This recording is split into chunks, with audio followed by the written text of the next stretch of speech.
ये महल बड़ा ही भव्य था, पुराना और दबंग।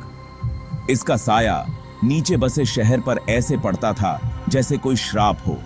बुजुर्ग लोग एक शाही परिवार के किस्से सुनाते थे जो काले रहस्यों और भयानक अतीत से बंधे हुए थे।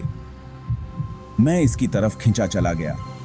इस महल में एक अजीब सी खिंचाव थी, एक रहस्य जो मुझे सुलझाना ही था। अंदर का डर मुझे खाए जा रहा था, फिर भी मैंने अंदर कदम रख ही दिया। अंदर की हवा भारी थी, दम घोंटने वाली। महल की क्रैक क्रैक की आवाज के सिवा यहां सन्नाटा छाया हुआ था। जैसे जैसे रात हुई, परछाइयां जिंदा होने लगीं, दीवारों पर नाचती हुई, सीक्रेट्स फुसफुसाती हुई। मैंने उसे पहले एक धूल भरे शीशे में देखा, एक परछाई की एक झलक जो दिखाई दी और उतनी ही जल्दी गायब हो गई। मेरा दिल जोर से धड़कने लगा। मैं अकेला नहीं था। मुझे एक सीक्रेट कमरा मिला जो पुरानी किताबों और स्क्रॉल से भरा हुआ था। राजा का निजी कमरा। यह कमरा वर्षों से छुपा हुआ था और शायद ही किसी ने इसे देखा हो। मेरी नजर एक डायरी पर पड़ी जो बहुत पुरानी और पीले पन्नों वाली थी, जिसके पन्ने बेतरतीब लिखावट से भरे हुए थे। राजा का इकबालिया बयान। यह डायरी राजा के गहरे रहस्यों और भावनाओं का प्रतीक थी। उसने एक पारिवारिक श्राप के बारे में लिखा था जो पीढ़ियों से चला आ रहा था। उनकी शक्ति की एक भयानक कीमत। यह श्राप उनके परिवार को हमेशा के लिए प्रभावित कर रहा था। उसके शब्दों से डर और पछतावा टपक रहा था। राजा ने अपने दिल की गहराइयों से लिखा था और हर शब्द में उसकी पीड़ा झलक रही थी। उसने एक रिचुअल के बारे में बताया जो उनके परिवार ने सदियों पहले किया था। डार्क फोर्सेस के साथ किया गया एक समझौता जो उनके परिवार की शक्ति का स्रोत था और उसके बाद होने वाले भयानक परिणाम। इस समझौते ने उनके परिवार को असीम शक्ति तो दी, लेकिन साथ ही अनगिनत दुख और त्रासदी भी लाई। राजा की डायरी में यह सब विस्तार से लिखा हुआ था और हर पन्ना उनके दर्द और पछतावे की कहानी कहता था। राजा के शब्द मुझे सताते रहे। मुझे और जानना था, उनकी क्रूरता की गहराई को समझना था। एक और सीक्रेट रास्ता जो एक अंडरग्राउंड चेंबर की तरफ जाता था। यहीं पर यह सब हुआ था। दीवारों को अजीब सिंबल से सजाया गया था। हवा में डर और सड़न की गंध भरी हुई थी। मैं अब इसे देख सकता था। वो रिचुअल, वो बलिदान, वो खून, अपनी पावर को बनाए रखने के लिए राजा की बेबसी। Section 5. The Hidden Chamber. Hidden deep within the ancient walls of this grand palace lies a secret that has been shrouded in mystery for centuries. Chamber के पीछे एक छुपा हुआ कमरा था. This room, concealed behind layers of history and dust, holds secrets that have been long forgotten by the world outside. एक रहस्य के अंदर एक और रहस्य. मुझे यहाँ क्या मिलेगा? The air was thick with the weight of untold stories, and every corner seemed to whisper the tales of those who once walked these halls. हवा ठंडी थी, स्थिर थी. The flickering candlelight cast eerie shadows on the walls, making the room feel even more otherworldly. मुझे किसी की मौजूदगी का एहसास हुआ. It was as if the very essence of the room was alive, watching my every move. देख रहा था, इंतजार कर रहा था. The shadows seemed to shift and move, as if they were hiding something or someone. कमरे के बीच में एक शीशा.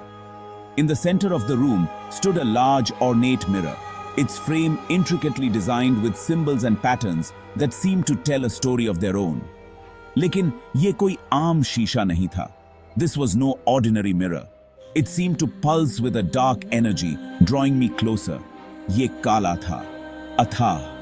The mirror's surface was black as night, an abyss that seemed to swallow all light and reflection. जैसे ही मैंने इसकी गहराई में देखा, मैंने उन्हें देखा. As I peered into its depths, faces began to emerge, ghostly and haunting. उन लोगों के चेहरे जिनकी बलि दी गई थी. These were the faces of those who had been sacrificed, their souls trapped within the mirror's dark confines. उनकी आंखें दर्द और गुस्से से भरी हुई थीं. Their eyes, filled with pain and anger, seemed to reach out to me, pleading for release from their eternal torment. The room, the mirror, and the faces within it all told a story of sorrow and suffering, a tale that had been hidden away for far too long. Section 6. Faces from the Past. This section delves into the haunting echoes of history, where the past refuses to be forgotten. शीशे में दिख रहे चेहरों ने मुझसे फुसफुसाते हुए कहा, They whispered secrets of a time long gone, their voices filled with sorrow and regret. उनकी आवाजें चेंबर में गूंज रही थीं. The echoes of their voices reverberated through the empty halls, a chilling reminder of their presence. उन्होंने विश्वासघात की कहानियां सुनाई, अकल्पनीय क्रूरता की. They spoke of betrayals that shattered trust, of unimaginable cruelty that left scars on their souls. राजा की महत्वाकांक्षा के लिए उन्होंने जो कीमत चुकाई, उसकी. The price they paid for the king's ambition was steep, a sacrifice that haunted them even in death. हर चेहरे में एक कहानी थी. Each face in the mirror held a story, a tale of love, loss, and longing. एक जिंदगी अधूरी रह गई, a life left incomplete, dreams unfulfilled and hopes dashed. एक आत्मा हमेशा के लिए शीशे की गिरफ्त में कैद हो गई. A soul forever trapped within the confines of the mirror, yearning for release. वे श्राप के शिकार थे. They were victims of a curse, bound by the sins of their past. हमेशा के लिए महल से बंधे हुए, forever tied to the palace, their spirits unable to find peace. उनका गुस्सा साफ दिखाई दे रहा था. Their anger was palpable, a burning rage that refused to be extinguished. They were not just memories, they were the living embodiment of the past's unresolved anguish. वे आजादी की तलाश में थे. They sought freedom, a release from their eternal torment, लेकिन उनकी मुक्ति की कोई राह नहीं थी. But there was no path to their liberation, no escape from their ghostly prison. शीशा टूट गया, लेकिन उनकी कहानियां हमेशा के लिए रह गईं.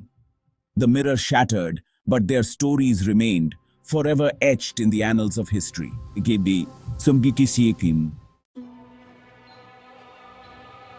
शीशे से एक आकृति उभरी, एक जवान औरत. उसकी आंखें ठंडी आग से जल रही थीं. वो पहली शिकार थी. राजा की अपनी बहन. उसकी पावर की भूख को शांत करने के लिए बलि दी गई. उसने सच बताया. श्राप कोई कहानी नहीं था, यह सच था, और यह मासूमों को खा जाता था. पावर की भूख ने उन सबको बर्बाद कर दिया था. राजा की डायरी ने उसके पतन का खुलासा किया था. कैसे अपराध बोध ने उसे खा लिया था, कैसे श्राप ने उसे तोड़ दिया था. उसने सब कुछ खो दिया था, उसका परिवार, उसकी सैनिटी, उसकी इंसानियत, बस उस पावर के लिए जिसे वो कंट्रोल नहीं कर सकता था. महल एक जेल था, उसके लालच का एक स्मारक, और उसके पीड़ितों की आत्माएं उसके जेलर थे. उसने कीमत चुकाई थी. श्राप जिंदा रहा. मुझे यहां से भागना था. महल मुझ पर गिर रहा था. आत्माएं बेचैन थीं. जैसे ही मैं गलियारों से भागा, मैं उनकी चीखें सुन सकता था. अपनी गर्दन पर उनकी बर्फीली सांसें महसूस कर सकता था. महल मुझे अपने पास रखना चाहता था. मुझे अपने श्राप का एक और शिकार बनाना चाहता था. आखिरकार मैं रात में बाहर निकल भागा. महल मेरे पीछे था, चांदनी रात में एक काला साया. मैं आजाद था, लेकिन महल अपने सीक्रेट्स छुपाए हुए था. श्राप टूटा नहीं था. राजा की महत्वाकांक्षा का अगला शिकार कौन होगा? अंधेरे में अगली आत्मा किसकी होगी? कुछ सवालों के जवाब न मिलना ही बेहतर होता है. कुछ जगहों को अछूता ही रहने देना चाहिए, लेकिन महल के कुछ और ही प्लान थे.